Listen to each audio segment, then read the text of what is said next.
Ikhwan Akhwat, sama-sama kita simak kajian kitab Sallu Kama Ra'aitumuni Usolli, yaitu pada karangan pendidikan diri dari hadis, yaitu yang ketiga, yaitu bertayamum.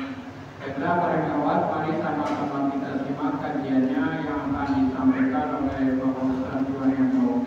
Kepada beliau kami persilakan.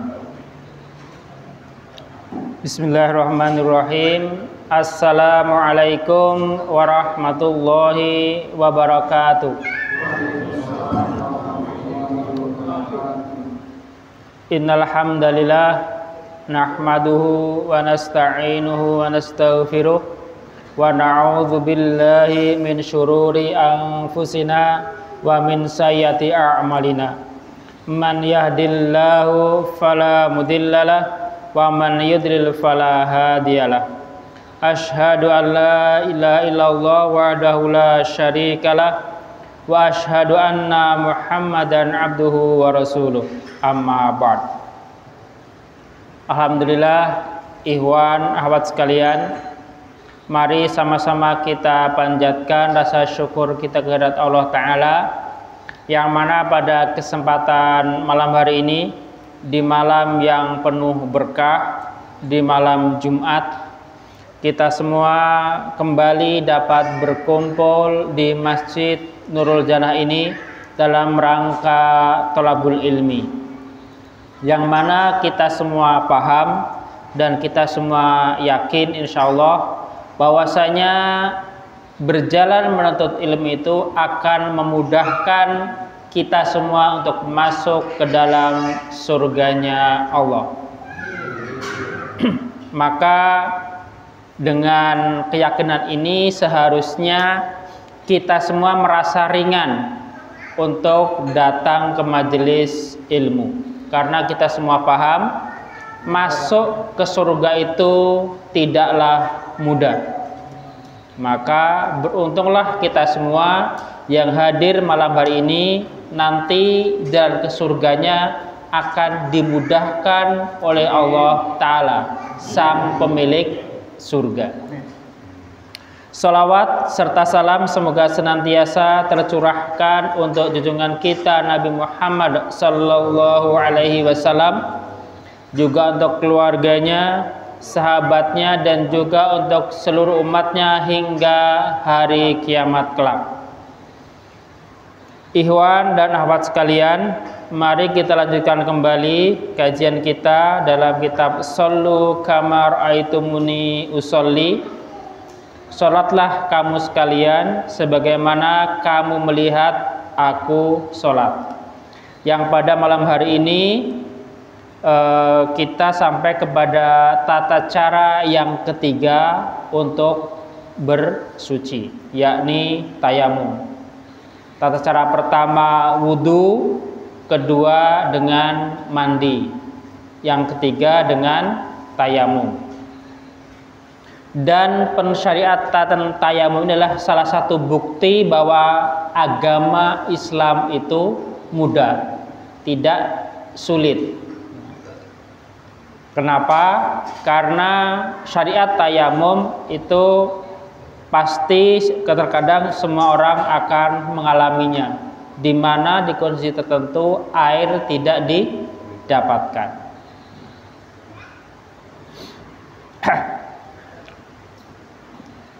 Dan kalau kita tengok sejarahnya, tayamum itu ada beberapa hadis yang berkaitan dengan asbabun nuzul turutnya ayat ini. Nah, yang masyhur, yang banyak diungkapkan adalah kisah Rasulullah dengan para sahabatnya ketika bepergian di satu tempat. Nah, tiba-tiba qadarullah kalung Aisyah terjatuh. Nah, maka saat itu juga Rasulullah merintahkan kepada sahabatnya untuk berhenti dan mencari kalung Aisyah. Nah, akhirnya para sahabat mencari kalung tersebut, padahal di situ tempat berhenti itu adalah bukan di sumber air. Karena Rasulullah itu biasanya kalau istirahat itu di tempat-tempat yang ada airnya. Nah, karena namanya padang pasir, biasanya itu kalau bawa air kan sedikit. Nah, mungkin udah habis perbekalan, nah nanti bisa di situ bisa menambah perbekalan kembali. Nah, demikian pula ini satu isyarat bagi kita semua. Kalau kita mau istirahat, nah cari tempat istirahat yang tadi memungkinkan kita untuk menambah perbekalan kita yang telah habis atau hampir habis. Nah, kalau seperti kita naik mobil lewat tol, nah berhentinya di rest area, jangan di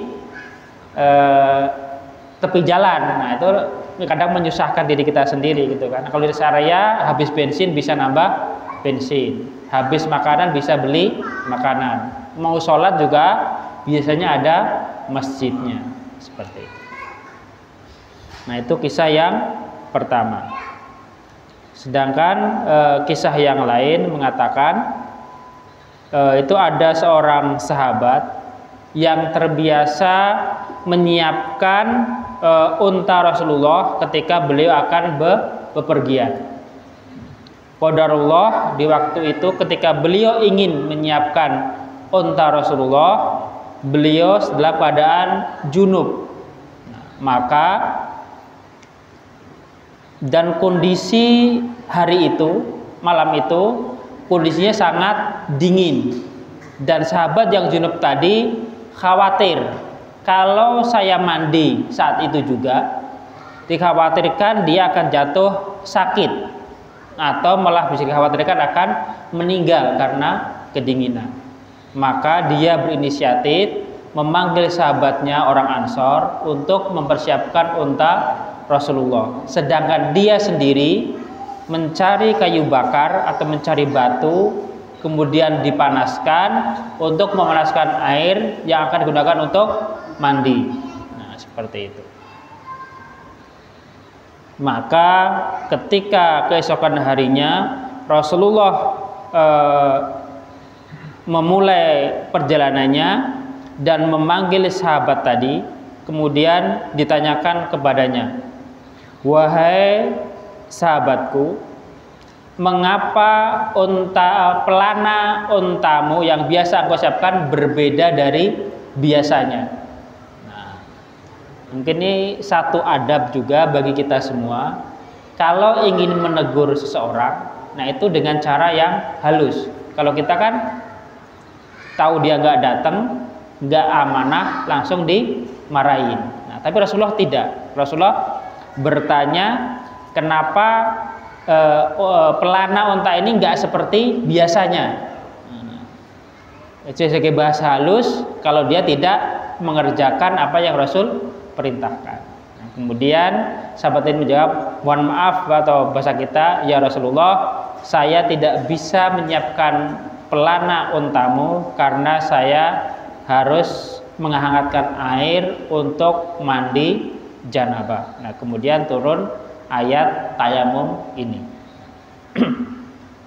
Sedangkan kalau kita baca tayamum itu secara bahasa berarti menyengaja atau bermaksud. Sedangkan menurut syara atau secara syar'i adalah bersengaja menempelkan kedua telapak tangan pada tanah, lalu diusapkan pada muka dan kedua tangan dengan niat agar dapat mengerjakan sholat dan ibadah yang lainnya. Nah, jadi tayamum itu dengan menggunakan tanah yang diusapkan ke muka dan kedua tangan. Fungsinya untuk mengerjakan ibadah-ibadah seperti sholat maupun ibadah-ibadah yang lainnya, seperti itu. Sedangkan dasar pelaksanaan ibadah tayamum tadi sudah dibacakan oleh Qori, surat An-Nisa ayat 43 dan juga surat Al-Maidah ayat ke-6. Nah, mungkin para ikhwan silahkan dibaca di rumah, ditelaah, dikaji, dibaca terjemahnya, syukur-syukur ditambah baca tafsirnya. Kalau sekarang, saya kan nggak punya tafsir gitu kan. Nah, sekarang pada punya handphone, nah silahkan cari di Mbah Google. Insyaallah sudah ada penjelasannya. Mau dari tafsir yang paling mudah atau paling pendek pembahasannya seperti tafsir Jalalain, atau mungkin mau cari tafsir yang full bahasa Arab juga ada. Silahkan para ikhwan cari masing-masing untuk menambah referensi pemahaman kita mengenai tadi tayamum.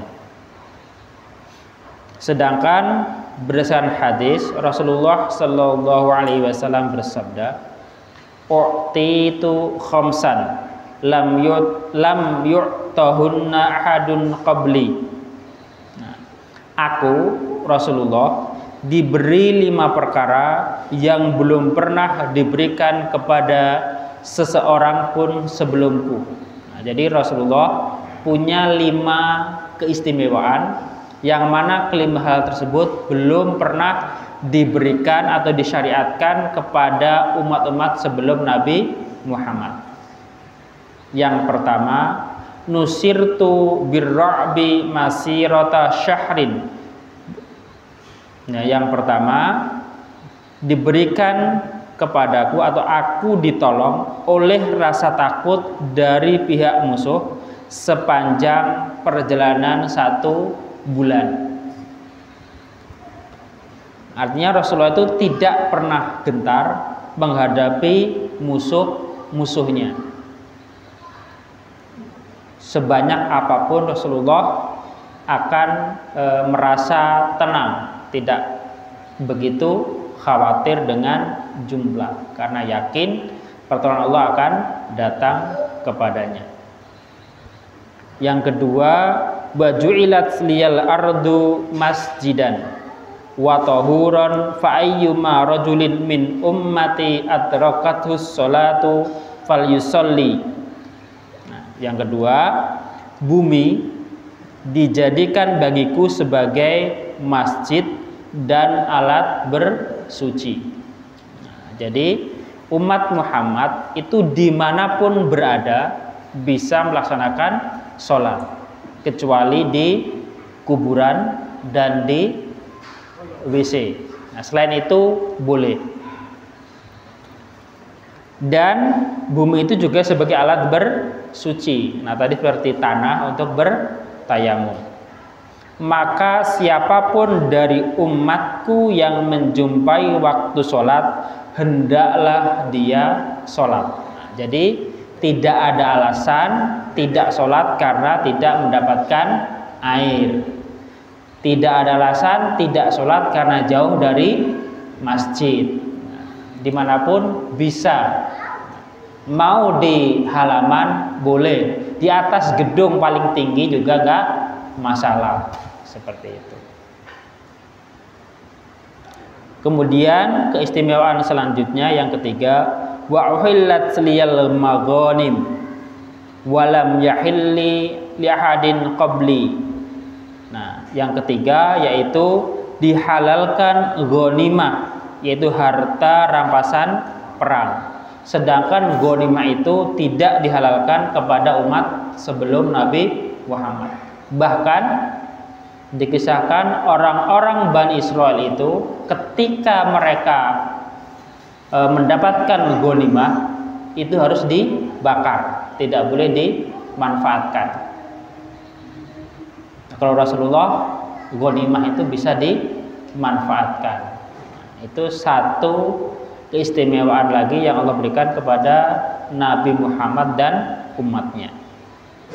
Kemudian yang selanjutnya, wa'atitus syafa'ah, dan aku diberikan hak untuk memberi syafaat, yakni di hari kiamat. Nah, bahkan kisah ini sangat masyhur, bagaimana semua umat manusia itu mendatangi Adam alaihissalam minta syafaat karena dia adalah asal usul kita semua, tetapi ternyata ditolak. Saya tidak bisa beri syafaat karena saya telah bermaksiat kepada Allah. Diminta datang ke Nabi Nuh juga sama, Nabi Nuh tidak bisa beri syafaat. Diminta datang ke Nabi Ibrahim sama, tidak bisa beri syafaat. Akhirnya di ujungnya ketika mereka datang kepada Nabi Muhammad mengatakan, inilah hakku, kalau nggak salah begitu. Intinya inilah sesuatu yang diberikan kepadaku. Jadi syafaat itu hanya diizinkan selanjutnya kepada Nabi Muhammad. Kemudian yang terakhir, keistimewaan Nabi Muhammad, wa kana nabiyyu yub'atsu ila qaumihi khassah wa bu'istu ilan nasi ammah. Nah, nabi-nabi sebelum Nabi Muhammad itu diutus hanya untuk kaumnya semata. Sedangkan Rasulullah diutus untuk seluruh umat manusia. Seperti itu. Nah, itu hadis yang pertama tentang tadi bumi dijadikan alat bersuci. Hadis yang kedua, nah ini tentang bolehnya bertayamum. Anna Rasulullah sallallahu alaihi wasallam ra'a rajulan mu'tazilan. Jadi Rasulullah sallallahu alaihi wasallam itu melihat seorang laki-laki yang menyendiri, artinya di luar masjid. Lam yusalli fil qaum. Ya, dalam kesendiriannya itu dia tidak sholat bersama kaumnya. Faqala ya fulan, Rasulullah berkata, wahai fulan, ma mana'aka ang tusalliya fil qaum. Apa yang menghalangimu untuk sholat berjamaah di tengah kaummu? Faqala ya Rasulullah asabatni janabah wala ma'a. Nah, sahabat tadi menjawab, ya Rasulullah, sesungguhnya aku sedang junub dan tidak mendapatkan air. Nah, jadi sahabat tadi tidak ikut sholat berjamaah karena bingung, karena dia tahunya kalau junub harus mandi. Nah, sedangkan dia belum memahami ilmu untuk bertayamum. Maka Rasulullah bersabda, qala alaika bis-su'idi fa innahu yakfika, rawahul Bukhari. Maka wajib atas kamu bersuci dengan debu, sesungguhnya itu cukup bagimu. Artinya ketika tidak mendapatkan air, itu bisa bersuci dengan menggunakan debu, yakni bertayamum. Itu sudah cukup. Nah, jadi keistimewaan tayamum itu bisa untuk tadi menghilangkan hadas kecil, juga untuk menghilangkan hadas besar ketika tidak mendapatkan air. Nah, kalau wudu kan hanya menghilangkan hadas kecil. Nah, seperti itu. Rasulullah bersabda, as-su'idu tayyibu wudu'ul muslim walau ila asyri sinin faida wajattal ma'a fa'amissahu jildaka fa inna dzalika khair. Nah, ini artinya debu adalah alat untuk berwudu bagi seorang muslim, hanya untuk bertayamum sekalipun hingga 10 tahun apabila tidak mendapatkan air. Artinya kita boleh bertayamum terus menerus. Nah, di hadis ini dikatakan hingga 10 tahun. Kalau selama 10 tahun itu tidak mendapatkan air, artinya air yang cukup untuk bersuci ya. Mungkin dapat air hanya sedikit, sehari pergi dapat hanya untuk minum sebotol kecil. Nah, itu jangan digunakan untuk berwudu, itu digunakan untuk minum kita. Artinya seperti itu. Artinya hanya mendapatkan sedikit air itu boleh bertayamum hingga 10 tahun atau bahkan lebih. Artinya ini hanya kiasan saja ya. Selama belum mendapatkan air boleh bertayamum. Hingga menemukan air. Nah, jika menemukan air maka basuhlah kulitmu dengan air. Artinya mandilah di situ agar bersih. Sesungguhnya demikian itu lebih baik. Seperti itu. Artinya dari hadis ini dapat diambil kesimpulan tayamum dapat dilakukan apabila ada uzur dalam memakai air, baik karena sakit atau karena tidak mendapatkan air. Nah, artinya sakit ini yang dikhawatirkan ketika dia terkena air akan menambah parah sakitnya atau malah bisa mendatangkan kematian. Nah, ini pernah terjadi di masa Rasulullah. Ketika ada seorang sahabat yang terluka di bagian kepalanya, mungkin di perang atau di apa ya, walau alam. Nah, itu sedang terluka kepalanya dengan luka yang cukup besar. Artinya kemudian oleh sahabat diperban bahasa kita. Kemudian dia istirahat di malam hari. Qadarullah di malam itu dia junub. Pada pagi harinya sahabat tadi bertanya kepada sahabat yang lainnya, apa yang harus dia lakukan. Dia tengah sakit yang parah dan dia mimpi junub. Nah, seorang sahabat mengatakan, wajib atas kamu mandi. Nah, mungkin karena situ ada air banyak ya, maka ada sahabat yang jawab seperti itu, maka wajib atas kamu mandi. Kemudian sahabat tadi mandi janabah, artinya mengguyur seluruh tubuhnya hingga luka-lukanya juga diguyur. Apa yang terjadi? Ternyata setelah dia mandi sakitnya bertambah parah atau lukanya bertambah parah, kemudian beliau meninggal. Kemudian setelah sampai selesai perang menghadap Rasulullah, sahabat tadi sedikit bahasa kita dimarahin. Tidak begitu seharusnya, cukup dengan tayamum.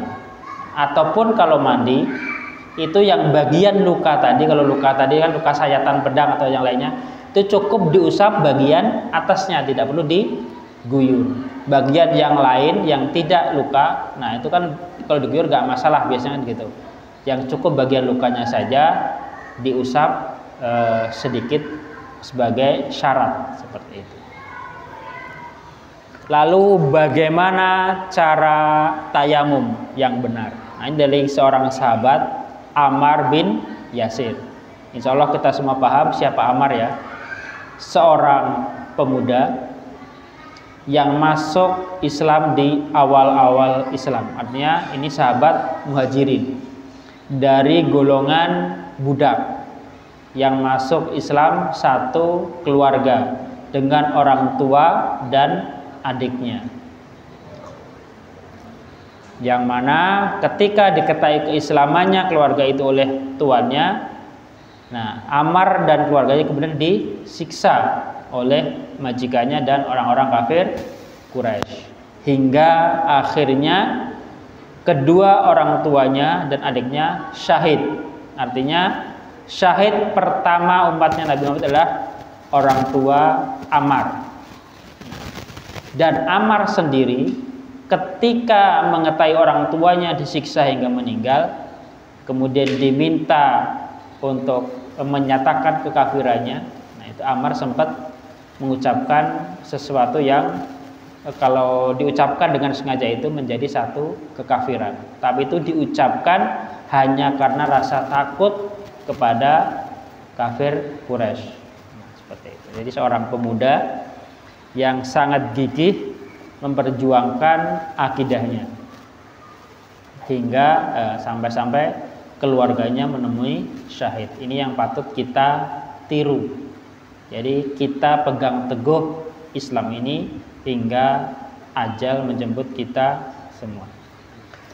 Ammar berkata, Rasulullah SAW mengutusku dalam suatu keperluan. Kemudian aku junub dan tidak mendapatkan air. Nah, jadi sahabat ini ya Ammar ini sudah tahu dia cara membersihkan dirinya kalau tidak ada air dan dalam keadaan junub. maka saya berguling-guling di atas debu seperti berguling-gulingnya binatang. Nah, dia mungkin mungkin Ammar ini paham ada syariat tayamum, tapi belum paham bagaimana cara tayamum yang benar. Nah, karena mungkin pemahaman dia kalau mandi harus basah semuanya. Nah, dia sama, tayamumnya dia juga berguling-guling agar semuanya terkena debu. Kemudian saya mendatangi Nabi, lalu saya menceritakan kepada beliau tentang kejadian tersebut. Maka beliau bersabda, sesungguhnya cukup bagimu untuk mengerjakan yang demikian. Ya, ini beliau memukulkan kedua tangannya ke tanah dengan sekali pukulan, kemudian mengusapkan tangan kirinya ke punggung telapak tangan kanannya dan mengusapkan tangan kanannya kepada punggung telapak tangan kirinya dan wajahnya. Nah, ini ada dua versi, dan siku ada yang sampai cukup di pergelangan tangan. Nah, jadi di hadis ini cuman tepok begini, kemudian ke muka dan ngusap punggung tangan kanan, punggung tangan kiri. Dari hadis ini. Nah, itu sudah cukup seperti itu. Nah, kemudian di lafaz yang lain, sesungguhnya cukup bagi kamu untuk mengerjakan yang demikian. Dan beliau memukulkan kedua tangannya ke tanah, kemudian meniup kedua tangannya, kemudian mengusap wajahnya, kemudian kedua telapak tangannya. Nah, ini cuman bedanya setelah ditepuk ke tanah, nah itu ditiup, baru diusapkan ke muka dan kedua tangan. Nah, kalau hadis pertama tadi kan tidak ada ditiupnya, langsung ke muka dan tangan.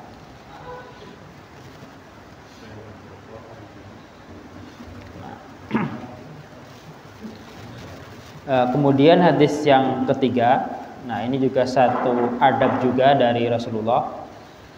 Rasulullah Sallallahu Alaihi Wasallam datang dari arah sumur Jamal. Nah, ini satu sumur yang ada di kota Madinah.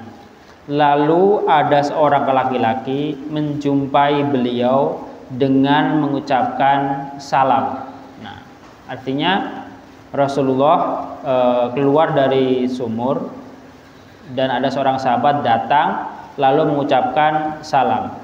Beliau tidak langsung menjawabnya, artinya salam tersebut tidak langsung dijawab oleh Rasul, sehingga beliau menghadap dinding lalu mengusap wajahnya dan kedua tangannya, artinya bertayamum.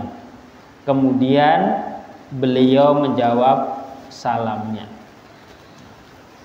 Artinya Rasulullah ini pergi ke sumur itu mungkin untuk buang hajat atau yang lainnya, dan ketika ada sahabat mengucapkan salam kepadanya, tidak langsung dijawab oleh Rasul, menunggu selesai baru dijawab. Bahkan setelah tayamum, setelah bersuci baru menjawab salam sahabat tadi.